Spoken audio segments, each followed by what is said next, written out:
दूताचा मरियेला संदेश. प्रभूच्या दूताने मरियेला संदेश दिला. नमो कृपापूर्ण मरिये, प्रभू तुझ्या ठाई आहे. धन्य तू स्त्रियामध्ये आणि धन्य तुझ्या उदराचे फळ येशू.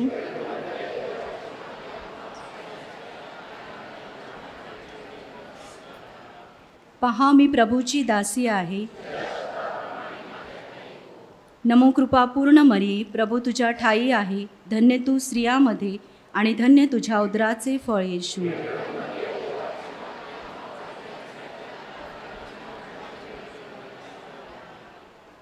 देव शब्द मनुष्य झाला. नमो कृपापूर्ण मरिये, प्रभू तुझ्या ठाई आहे.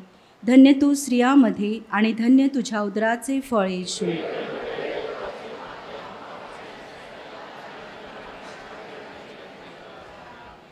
ख्रिस्तानी दिलेल्या वचनास आम्ही पात्र व्हावे म्हणून आपण प्रार्थना करूया. हे प्रभू, आम्ही तुला विनंती करतो की आमच्या अंतःकरणात तुझ्या कृपेचा वर्षाव कर. तुझा पुत्र येशू ख्रिस्त याचे देहधारण आम्हाला दूताच्या संदेशाद्वारे प्रकट करण्यात आले. त्याच्या दुःख सहनाच्या व क्रूसाद्वारे आम्हाला पुनरुत्थानाचे वैभव मिळू दे. ही प्रार्थना आम्ही आमच्या प्रभू येशू ख्रिस्ताद्वारे करतो. आमेन. जुबली वर्ष 2025साठी प्रार्थना. हे स्वर्गातील पित्या, तुझा पुत्र येशू ख्रिस्त आमचा बंधू, त्याच्या ठाई तू आम्हाला जी श्रद्धा दिली आहेस आणि पवित्र आत्म्याने आमच्या हृदयात जी प्रेमभावाची ज्योत प्रज्वलित केली आहे, त्याद्वारे आमच्यामध्ये तुझ्या स्वर्ग राज्याच्या आगमनाची आनंददायी आशा पुन्हा जागृत हो. तुझी कृपा शुभवर्तमानाच्या बीजाची सतत मशागत करणाऱ्यामध्ये आमचे रूपांतर करो. शुभवर्तमानाची ही बीजे मानवतेचा तसेच नवे आकाश व नवी पृथ्वी ह्याची खात्रीपूर्वक वाट पाहणाऱ्या सृष्टीचा अंतर्गत कायापालट करो. दृष्ट शक्तीच्या पराभवाने तुझे वैभव अनंतकाळ प्रकाशित हो. या जुबली वर्षाची कृपा आम्हामध्ये आशेचा किरण आणि स्वर्ग राज्यातील वैभवाबद्दल तळमळ पुन्हा जागृत करो. त्याच कृपेद्वारे तारण्याचा आनंद व शांती सर्व जगात पसरो. हे नित्यजीवी धन्य परमेश्वरा, सन्मान व गौरव सदा सर्व काळ तुझाच आहे. आमेन.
पिता, पुत्र आणि पवित्र आत्मा यांच्या नावे.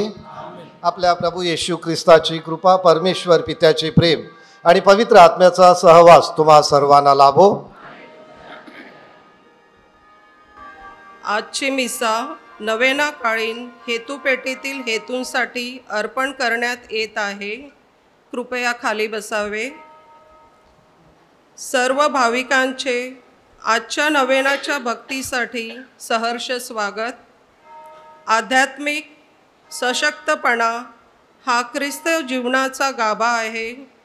आपल्या जीवनात येणाऱ्या मोहांवर व संकटांवर मात करण्यासाठी प्रार्थना, नम्रता, आज्ञाधारकपणा, समर्पण व एकनिष्ठता या गुणांचा आपल्या जीवनात अवलंब करणे गरजेचे आहे.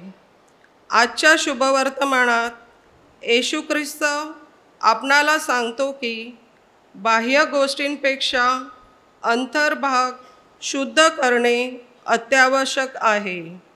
ह्या पवित्र मिसेत सहभागी होत असताना फातिमा मातेच्या मध्यस्थीने आपल्या सर्वांना आत्मिक अखंडता व आंतरिक शुद्धता लाभावी म्हणून प्रार्थना करूया.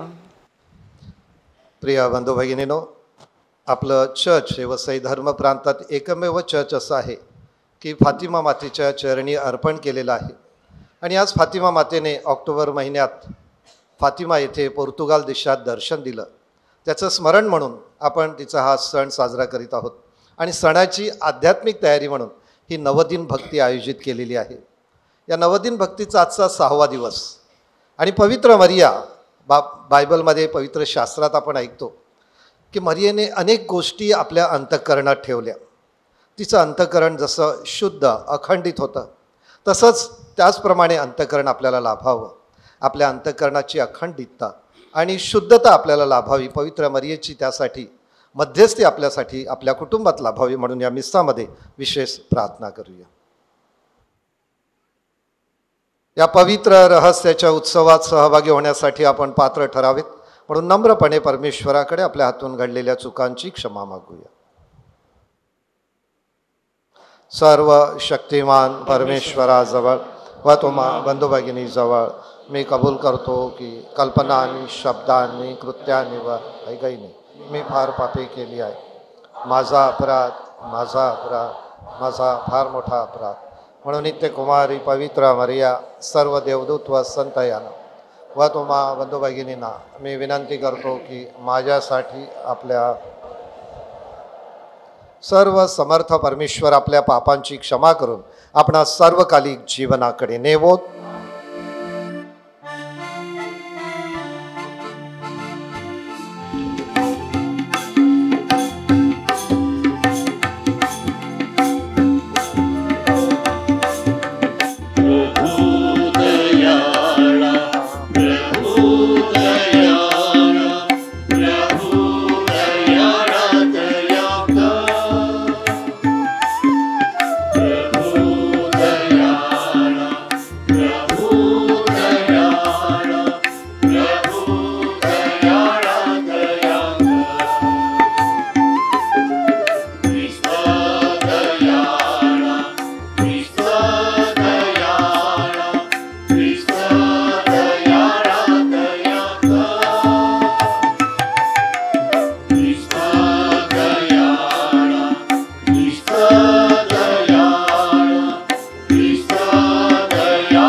आपण प्रार्थना करूया.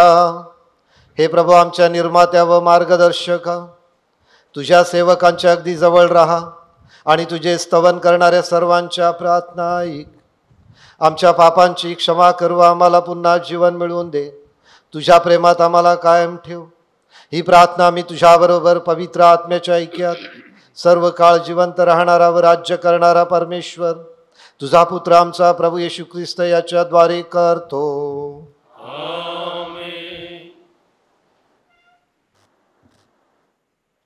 पौलचे रोमकरास पत्र ह्यातून घेतलेले वाचन. मला सुवार्थीची लाज वाटत नाही, कारण विश्वास ठेवणाऱ्या प्रत्येकाला, प्रथम यहुद्याला मग हेलेण्याला तारणासाठी ती देवाचे सामर्थ्य आहे. कारण तिच्यात देवाचे नीतिमत्व विश्वासासाठी प्रगट केले आहे. नीतिमान विश्वासाने जगेल या शास्त्रलेखाप्रमाणे हे आहे. वास्तविक जी माणसे अनितीने सत्य दाबून ठेवतात त्यांच्या अभक्तीवर आणि अनितीवर देवाचा क्रोध स्वर्गातून प्रकट होतो. कारण देवाविषयी प्राप्त होणारे ज्ञान त्यांच्यात दिसून येते, कारण देवाने ते त्यांना दाखवून दिले आहे. सृष्टीच्या निर्मितीपासून त्याच्या अदृश्य गोष्टी म्हणजे त्याचे सनातन सामर्थ्य आणि देवपण ही निर्मिलेल्या पदार्थावरून ज्ञात होऊन स्पष्ट दिसत आहेत, अशासाठी की त्यांना कसलीही सबब राहू नये. देवाला ओळखून सुद्धा त्यांनी देव म्हणून त्याचा गौरव केला नाही किंवा त्याचे आभार मानले नाहीत, पण ते आपल्या कल्पनांनी शून्यवत झाले आणि त्यांचे निर्बुद्ध मन अंधकाराने भरून गेले. स्वतःला शाणे म्हणता ते मूर्ख बनले आणि अविनाशी देवाच्या गौरवाची नाशवंत मनुष्य, पक्षी, चतुष्पाद पशु आणि सरपटणारे प्राणी ह्यांच्या प्रतिमेच्या रूपाशी त्यांची अदलाबदल केली. ह्यामुळे ते आपल्या मनाच्या वासनात असताना देवाने त्यांना अशुद्धतेच्या स्वाधीन केले, अशासाठी की त्यांच्या देहांची त्यांच्यातच विटंबना झाली. त्यांनी देवाच्या खरेपणाची लबाडीशी अदलाबदल केली आणि निर्माणकर्त्याऐवजी निर्मितीची भक्ती आणि सेवा केली. तो निर्माणकर्ता तर युगानुयुगे धन्यवादित आहे. आमेन. प्रभूचा शब्द. प्रतिसाद स्तोत्र. आकाश देवाचा महिमा वर्णिते. आकाश देवाचा महिमा वर्णिते, अंतरिक्ष त्याची हस्तकृती दर्शविते. दिवस दिवसाशी संवाद करतो, रात्र रात्रीला ज्ञान प्रकट करते. आकाश देवाचा महिमा वर्णिते. वाचा नाही, शब्द नाही, त्यांची वाणी ऐकू येत नाही, तरी त्यांचा स्वर सर्व पृथ्वी आक्रमितो, त्यांचे शब्द दिगंतरी पोहोचतात. आकाश देवाचा महिमा वर्णिते. शुभमनासाठी मतनासाठी उभे राहा.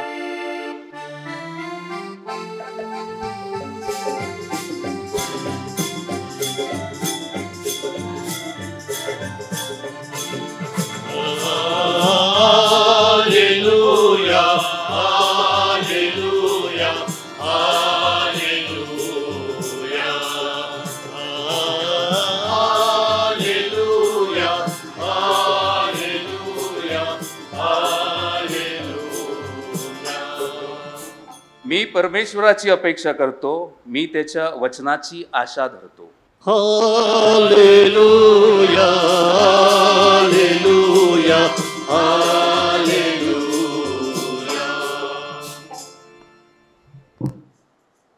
प्रभू तुम्हा बरोबर असो. संत लोकलेखी शुभवर्तमानातून घेतलेल्या वाचन.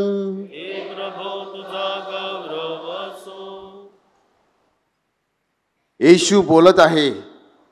इतक्यात एका पुरुषाने त्याला आपणाकडे भोजनाला येण्याची विनंती केली. मग तो आत जाऊन भोजनाला बसला. त्याने भोजनापूर्वी हातपाय धुतले नाहीत असे पाहून पुरुषाला आश्चर्य वाटले.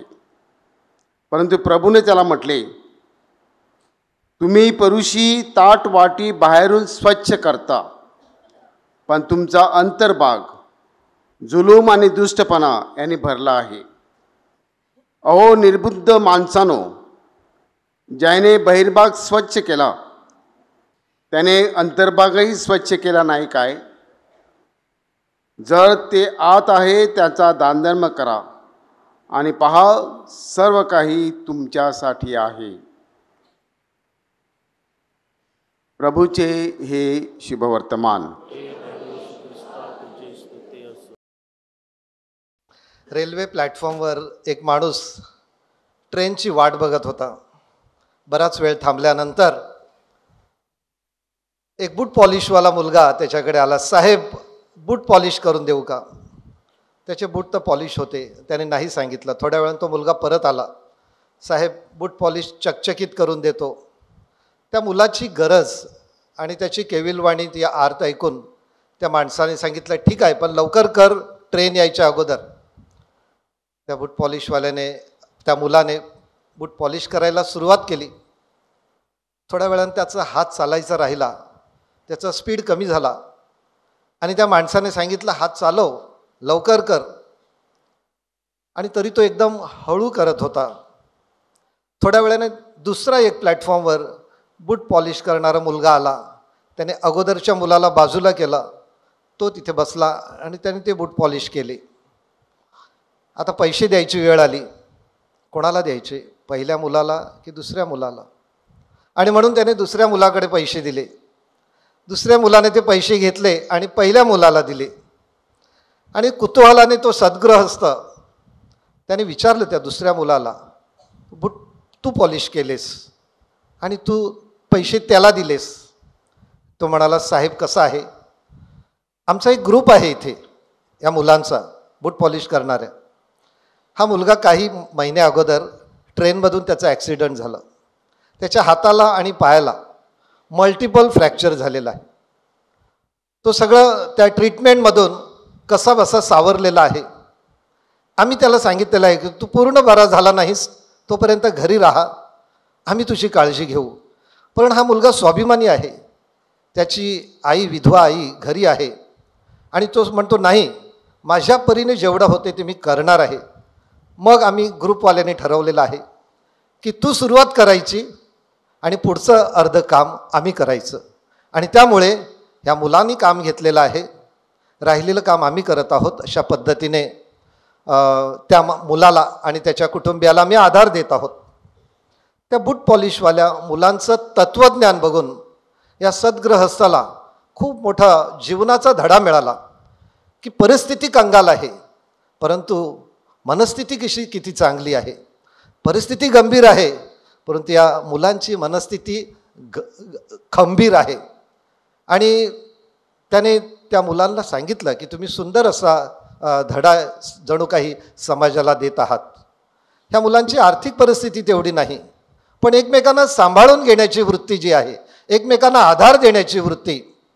आम्ही तलासरीला होतो तेव्हा एक म्हण आहे तिथे की आंबा पडत चीज झेलं आणि चीज पडत आंबा झेलं.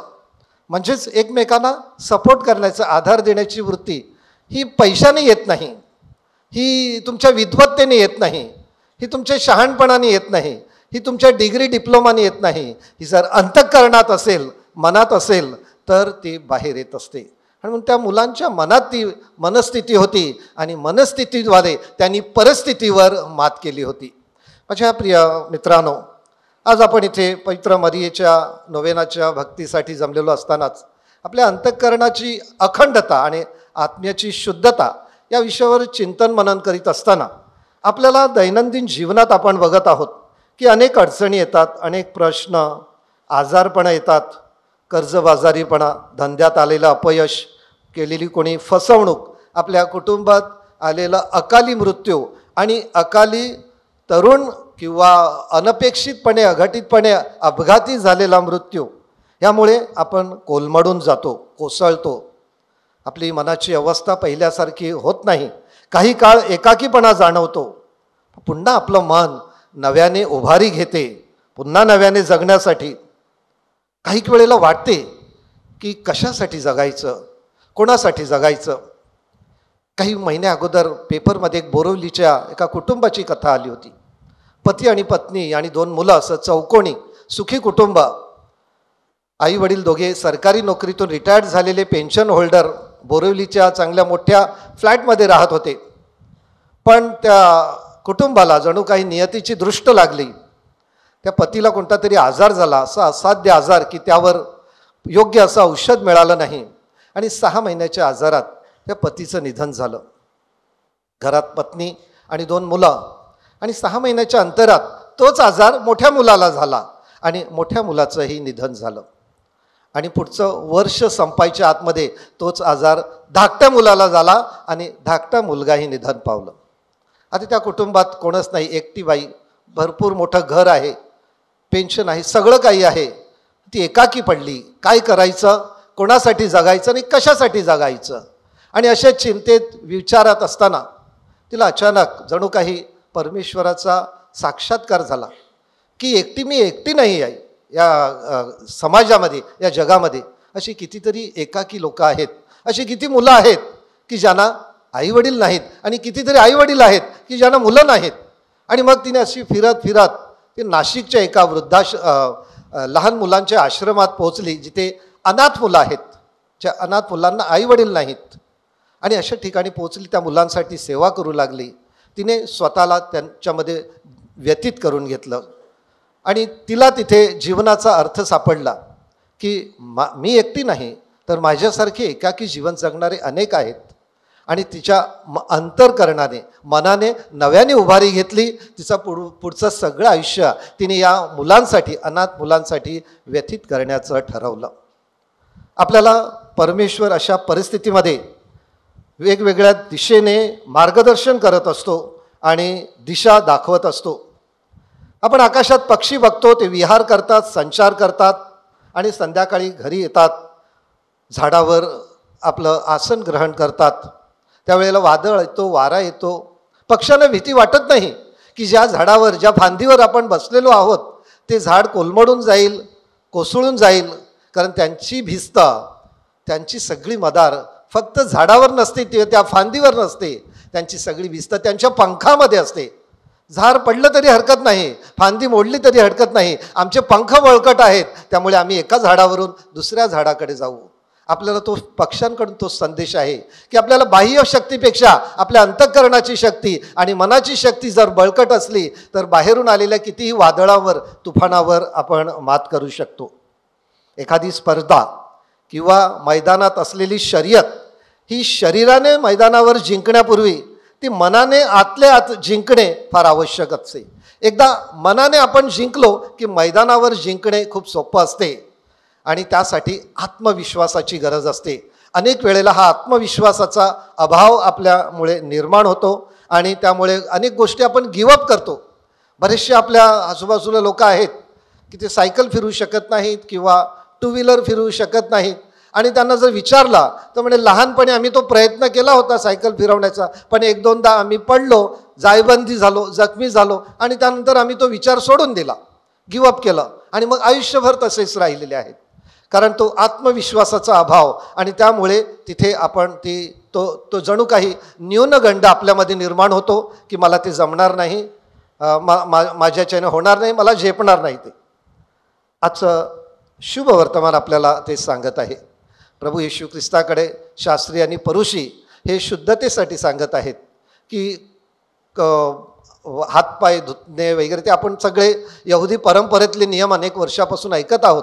प्रभू येशू ख्रिस्त त्यांना सांगत आहे की जर ज्या माणसाने बाह्य स्वरूप, ज्या परमेश्वराने आपल्याला बाह्यरित्या सुंदर केलेलं आहे त्याने अंतःकरण देखील सुंदर केलेलं आहे.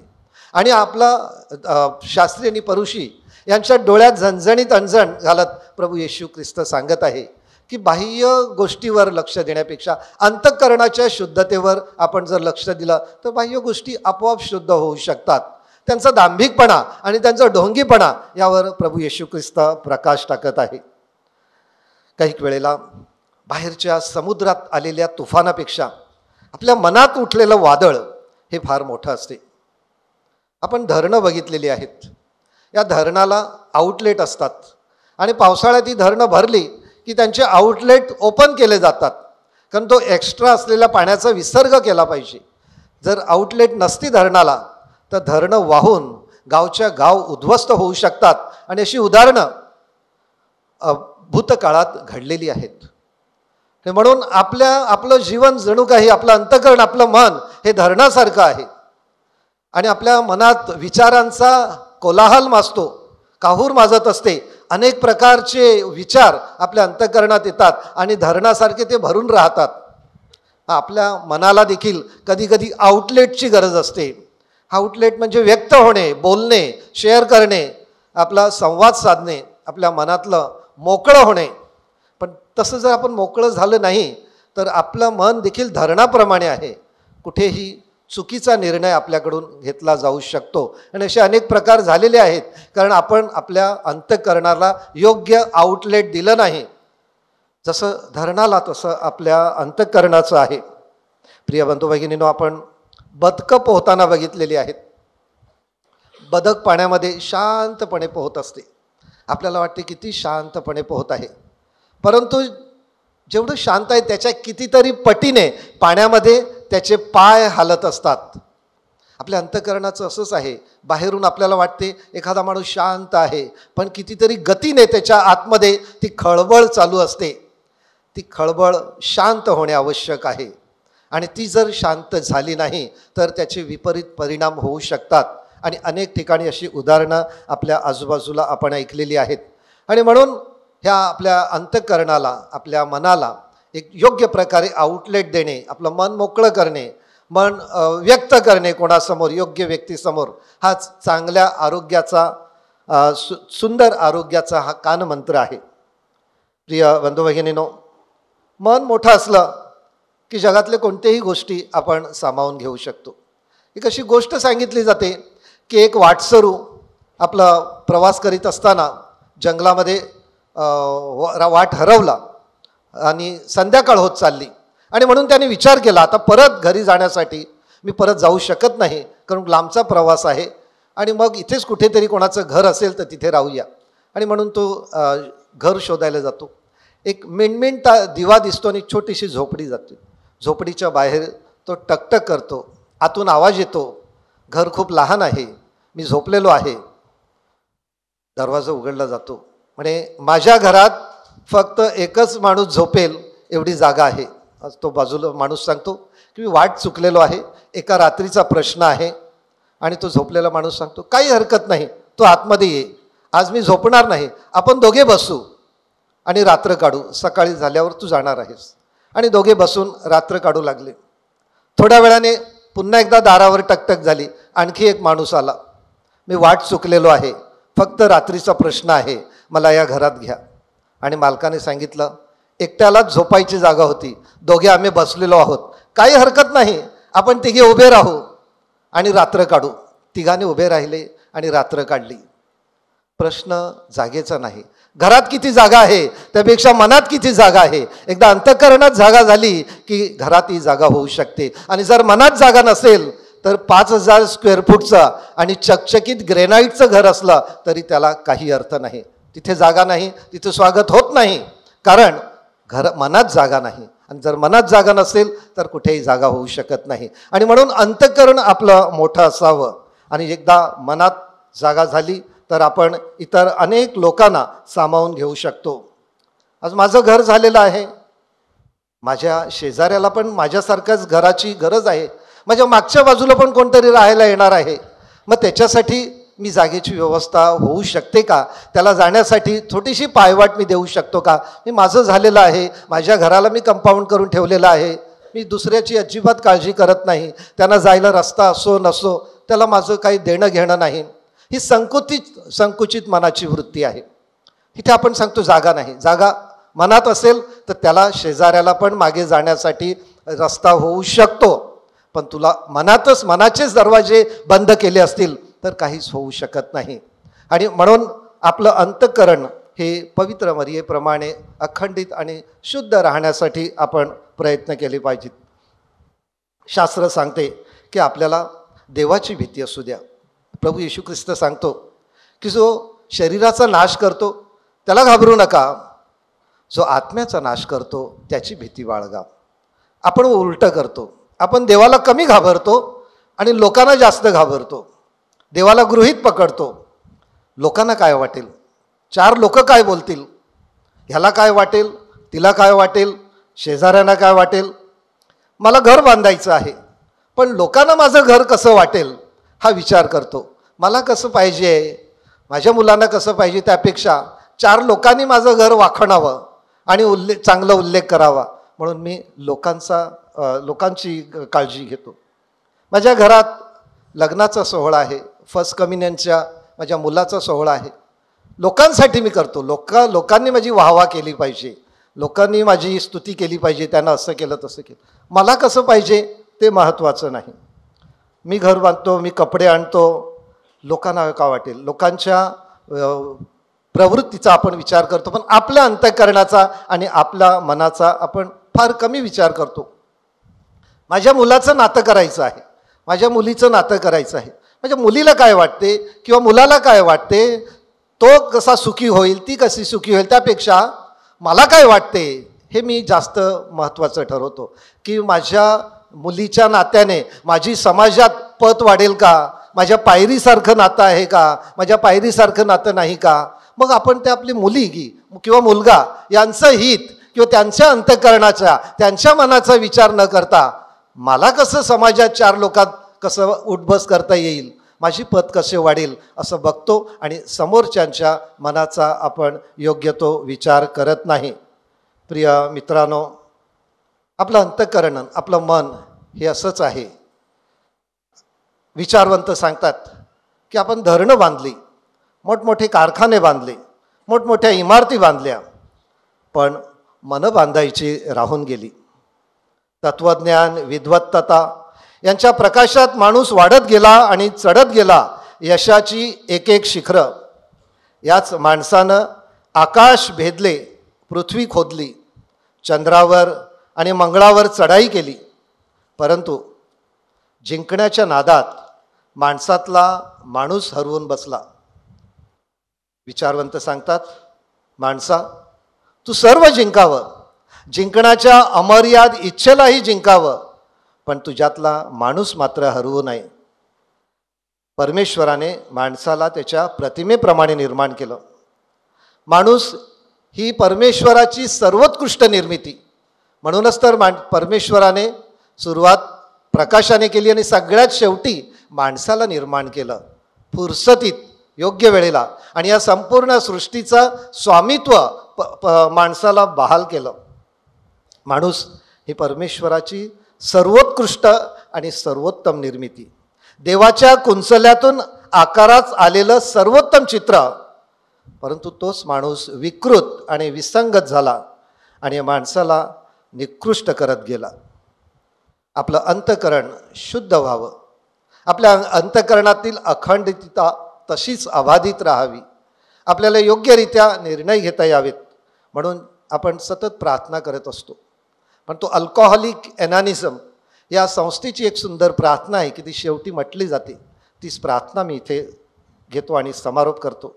तिथे सांगितलं जाते, हे देवा, ज्या परिस्थितीला मी बदलू शकत नाही ती स्वीकारण्याची मनाची प्रसन्नता मला दे. जी परिस्थिती मी बदलू शकतो ते बदलण्याचे धैर्य मला दे. आणि अशा परिस्थितीमधला भेद जाणण्याचे ज्ञान मला दे. आमेन.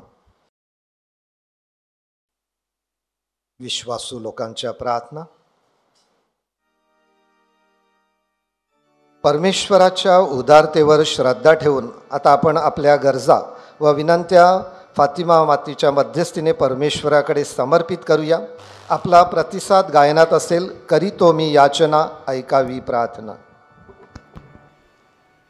आपले पोप लिओ, सर्व बिशप्स, धर्मगुरू, धर्मभगिनी व प्रापंचिक यांनी आंतरिक शुद्धतेचे जीवन जगून ख्रिस्त सभेपुढे आदर्श ठेवण्याची त्यांना कृपा मिळावी म्हणून आपण फातिमा मातेच्या मध्यस्थीने परमेश्वराकडे प्रार्थना करूया.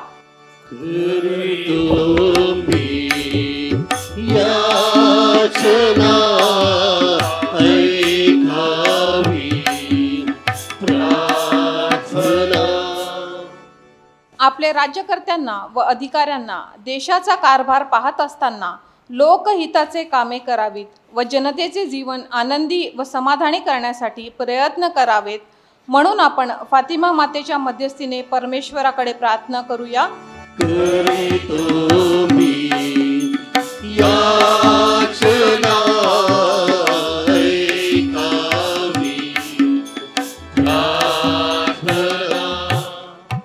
आपल्या दैनंदिन जीवनात आपण धैर्याने आणि शुद्ध मनाने श्रद्धेचे जीवन जगत राहावे. त्यासाठी आपण सर्वांना पवित्र आत्म्याचा स्पर्श व्हावा, तसेच परमेश्वराचा वरदहस्त आपल्यावर कायम असावा म्हणून आपण फातिमा मातेच्या मध्यस्थीने परमेश्वराकडे प्रार्थना करूया.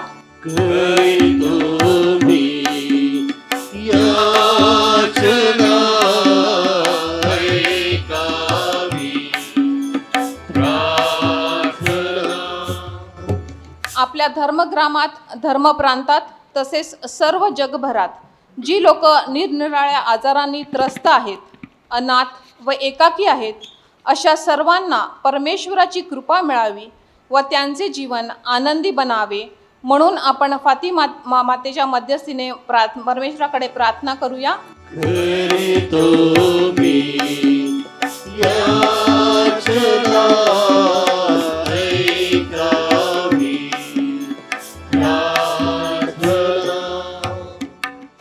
थोडा वेळ शांत राहून आपल्या वैयक्तिक, कौटुंबिक व सामुदायिक गरजा फातिमा मातेच्या मध्यस्थीने परमेश्वराच्या चरणाशी मांडूया व खालील गरजांसाठी प्रार्थना करूया. नोकरी व्यवसायात यश लाभावे, लहान मुलांचे योग्य संगोपन व्हावे, तरुण पिढी सन्मार्गावर चालावी, जगात समेट व सलोख्याचे वातावरण नांदावे. हे स्वर्गातील पित्या, अत्यंत श्रद्धेने व विश्वासाने आम्ही आमच्या गरजा व विनंत्या तुझ्या चरणाशी ठेवल्या आहेत. तुझ्या दयेला अनुसरून तू त्या स्वीकारून घे व आम्हाला तुझ्या स्वर्गीय दानाचा लाभ घडव. ही प्रार्थना आम्ही प्रभू ख्रिस्ताद्वारे करतो.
बंधू भगिनीनो, माझे व तुमचे हे बलिदान सर्व समर्थ पित्याला मान्य व्हावेत म्हणून प्रार्थना करा.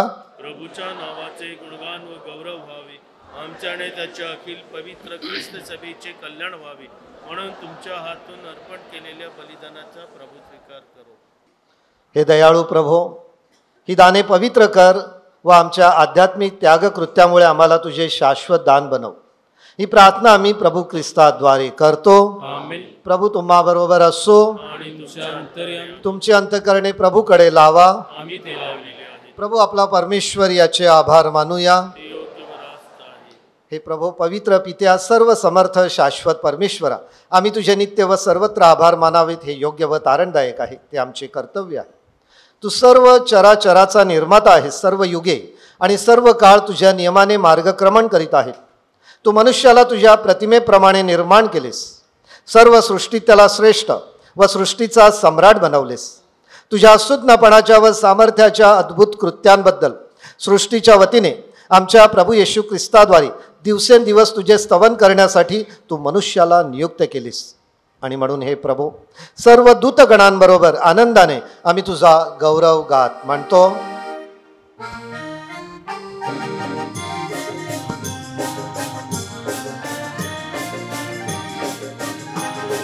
जय जयकार, जय जयकार, करा प्रभूचा जयकार. जय जयकार, जय जयकार, करा प्रभूचा जयकार. स्वर्ग आणि पृथ्वी तुझ्या गौरवे अखंड भरली आहेत. परम स्वर्गा जय जयकार, परम स्वर्गा जय जयकार. प्रभूच्या नावाने येत आहे तो, धन्य धन्य ईश्वर तो. परम स्वर्गा जय जयकार, परम स्वर्गा जय जयकार. जय जय जयकार, करा प्रभूचा जयकार.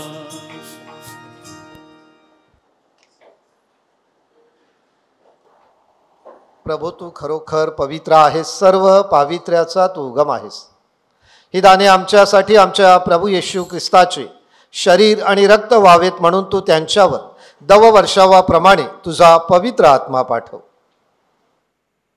जेव्हा प्रभू येशूचा विश्वासघात करण्यात आला आणि तो स्वेच्छेने दुःख भोगाला सामोरे गेला, तेव्हा त्याने भाकर घेतली, आभार मानून ती मोडली, आपल्या शिष्यांना दिली आणि म्हटले, तुम्ही सर्वजण ही घ्या आणि खा, कारण हे माझे शरीर आहे, हे तुमच्यासाठी अर्पिले जाईल.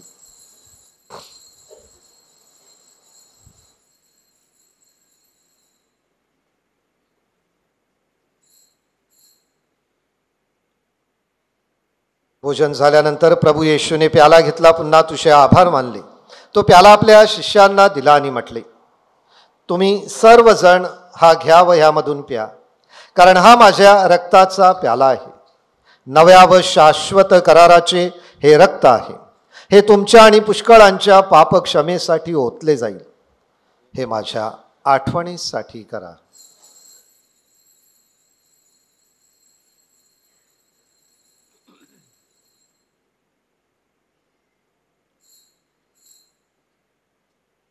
श्रद्धेचे रहस्य, हे प्रभू तू पुन्हा येईपर्यंत आम्ही तुझ्या मृत्यूची घोषणा करतो आणि तुझे पुनरुत्थान जाहीर करतो. हे प्रभू, ख्रिस्ताच्या मरणाची व पुनरुत्थानाची स्मृती साजरी करीत असताना आम्ही तुला जीवनाची भाकर व तारणाचा प्याला अर्पण करतो. तुझ्यासमोर येण्यास आणि तुझी सेवा करण्यास आम्हाला पात्र केल्याबद्दल आम्ही तुला धन्यवाद देतो. ख्रिस्ताचे शरीर आणि रक्त यांचा स्वीकार करीत असताना पवित्र आत्म्याच्या द्वारे एक व्हावे असे आम्ही विनवितो. हे प्रभू, सर्व जगभर पसरलेल्या तुझ्या ख्रिस्त सभेची आठवण कर. लिओ आमचे पोप, थॉमस आमचे बिशप आणि सर्व याजक वर्ग यांच्या समवेत ख्रिस्त सभेला परिपूर्ण प्रीतीचा पुनर्विष्कार घडव. जे आमचे अन्य बंधुभगिनी पुनरुत्थानाच्या आशेने महानिद्रा घेत आहेत, जे तुझ्या दयेवर विसंबून मरण पावले आहेत, त्यांचे तू स्मरण ठेव. त्यांचे तुझे दिव्य प्रकाशात स्वागत कर. देवमाता धन्यकुमारी मरिया, तिचा पती संजोजक, पूज्य प्रेषित आणि युगानुयुगे ज्या सर्व संतांनी तुला संतुष्ट केले आहे, त्यांच्याबरोबर आम्ही शाश्वत जीवनाचे सहवारस व्हावे आणि तुझी स्तुती करून तुझा गौरव करावा अशी प्रार्थना आम्ही तुझा पुत्र येशू ख्रिस्त याच्याद्वारे करतो.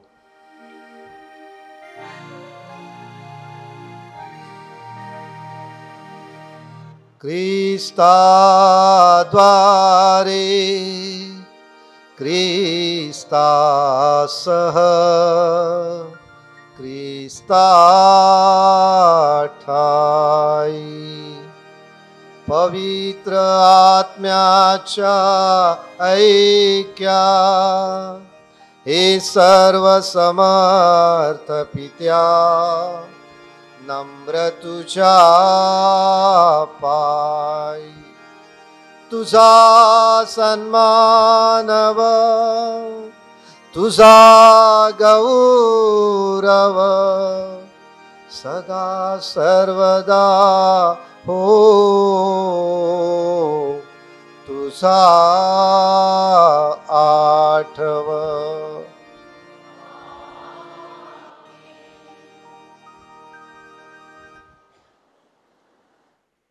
तारणाऱ्याची आज्ञा आणि त्याची ईश्वरी शिकवण यांनी प्रेरित होऊन आम्ही धैर्यपूर्वक म्हणतो, आमच्या स्वर्गातील बापा, तुझे नाव पवित्र मानले जाओ, तुझे राज्य येवो, जसे स्वर्गात तसे पृथ्वीवर तुझ्या इच्छेप्रमाणे. आमची दररोजची भाकर आज आम्हाला, जशी आम्ही आमच्या अपराधांना क्षमा करतो तशी तू आमच्या अपराधांची क्षमा, आणि आम्हाला मोहप्रसंगी पडू देऊ नकोस, पण वाईटापासून. हे प्रभू, सर्व प्रकारच्या वाईटापासून आम्हाला सोडव असे आम्ही विनवितो.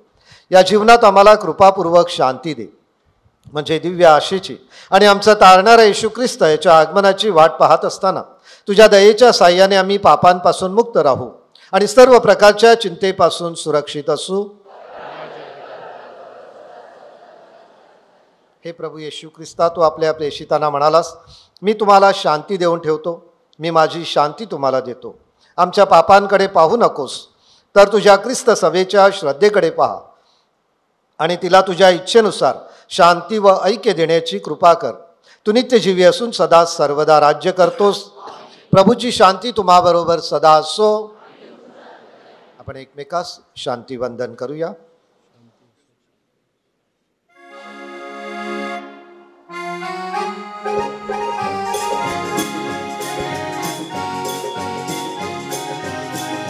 जग पाप हारका परमेश को करा, सोडी दया धारा आम्हावरी प्रभुवरा. जग पाप हारका परमेश को करा, सोडी दया धारा आम्हावरी प्रभुवरा. जग पाप हारका परमेश को करा, शांती वर्षाव करा आम्हावरी प्रभुवरा. शांती वर्षाव करा आम्हावरी प्रभुवरा. हे पहा परमेश्वराचे कोकरू, जगाची पापे दूर करणारे हे परमेश्वराचे कोकरू पहा. याच्या भोजनास बोलावलेले आपण धन्य. प्रभो, तू माझ्या छताखाली यावेस इतकी माझी योग्यता नाही, परंतु एक शब्द मात्र बोल म्हणजे माझा आत्मा बरा होईल.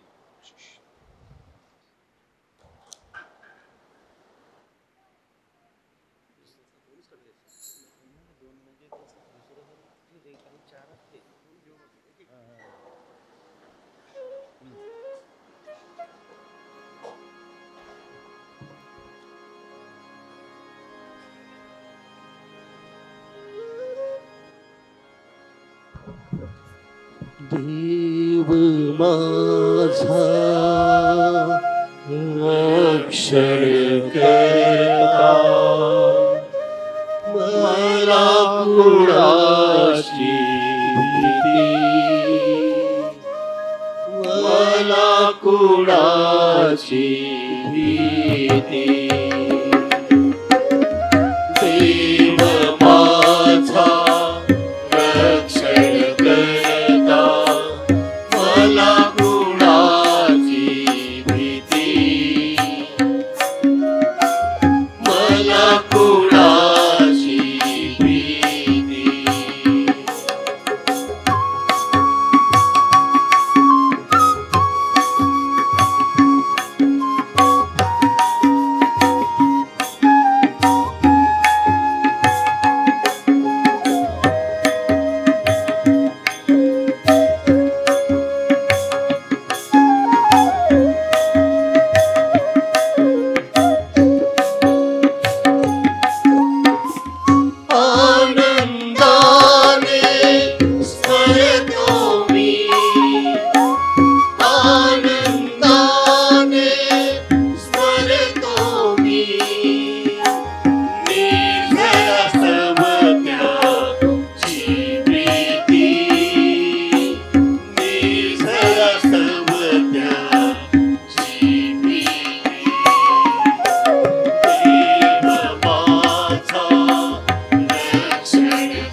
आपण प्रार्थना करूया.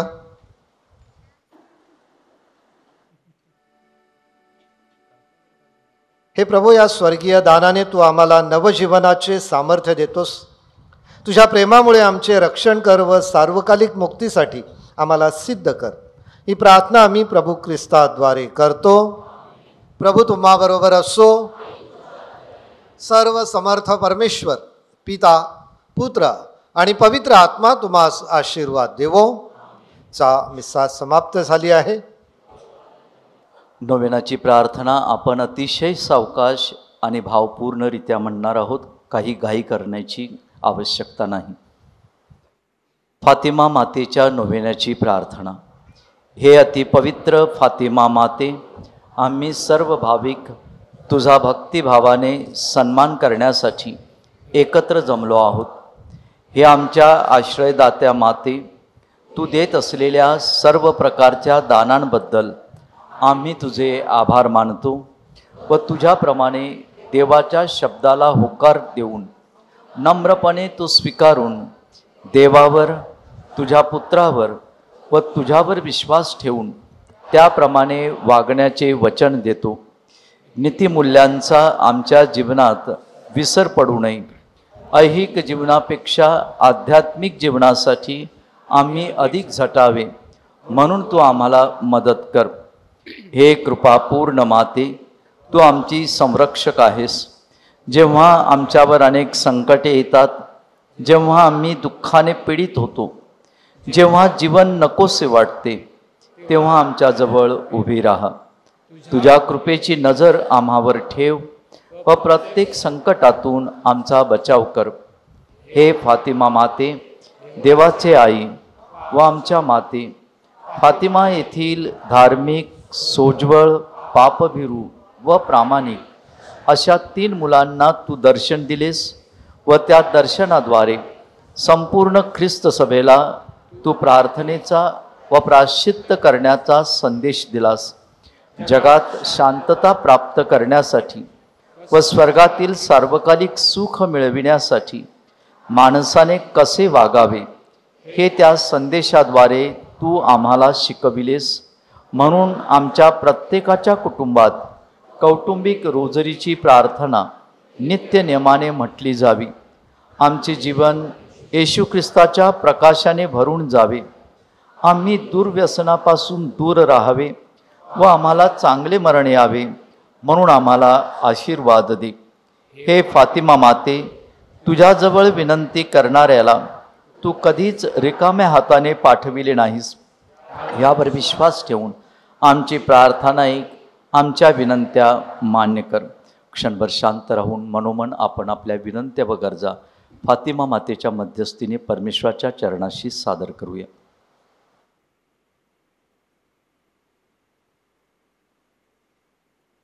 आमच्या स्वर्गातील बापा, तुझे नाव पवित्र मानले जाऊ.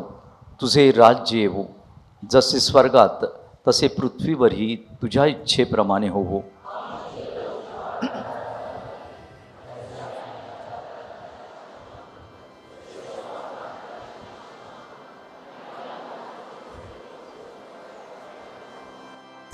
नमो मरिया, कृपा पूर्ण तू आम्हाला नारी, प्रभूची सुंदरता. पावन मरिये, देव माता हो, आम्हा स्तवविनौ आता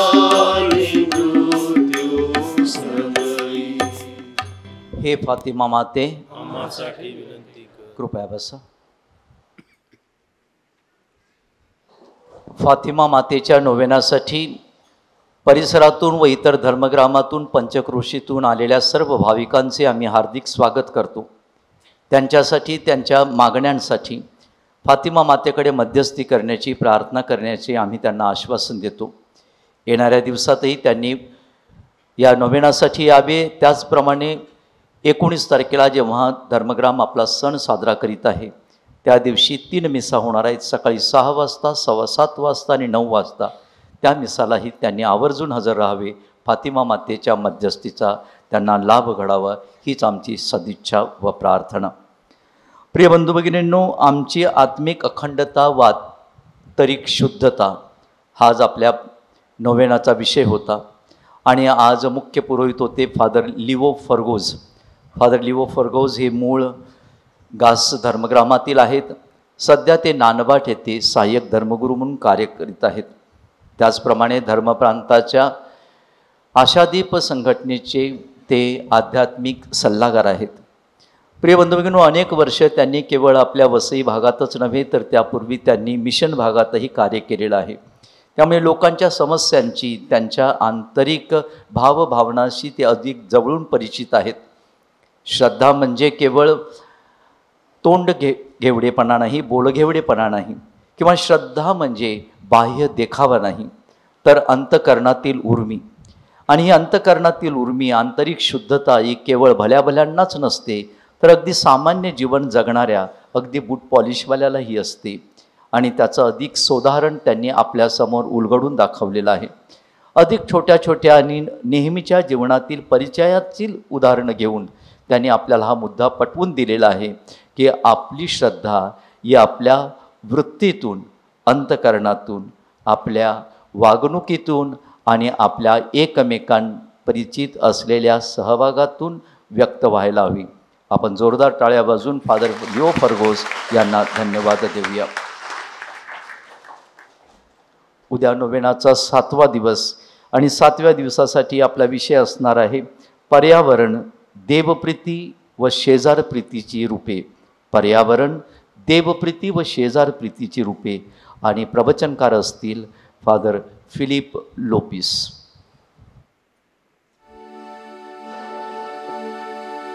आपल्या स्टॉलवर आणखी एक नवीन आगमन झालेलं आहे. स्टॉलवर ज्युबिलीच्या कॅन्डल्स आपल्याकडे आलेले आहेत. हे ज्युबिली वर्ष आपण साजरं करीत आहोत. आपल्या प्रत्येकांच्या अल्तारावरती असावी म्हणून आवर्जून घेऊन जा, ही विनंती. धन्यवाद.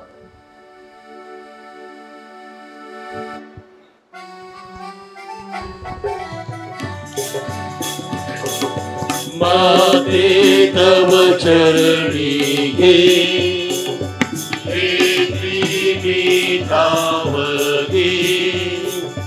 अनाथांची आई आता पावते पावते, दया तुझी मातावते. माते तव चरणी घे, मी धावते. अनाथांची आई आता पावते, दया तुझी मातावते. अतुल तुझी माया किती म्हणू आई, रक्षण मागण्या शोधावतली. त्यागियले त्यासी ऐसा नाही अनुभव घे. माते तव चरणी घे, मी धाव घे. दयाची आई आता भाव घे, दया तुझी माताव घे. दया तुझी माताव घे, दया तुझी माताव घे.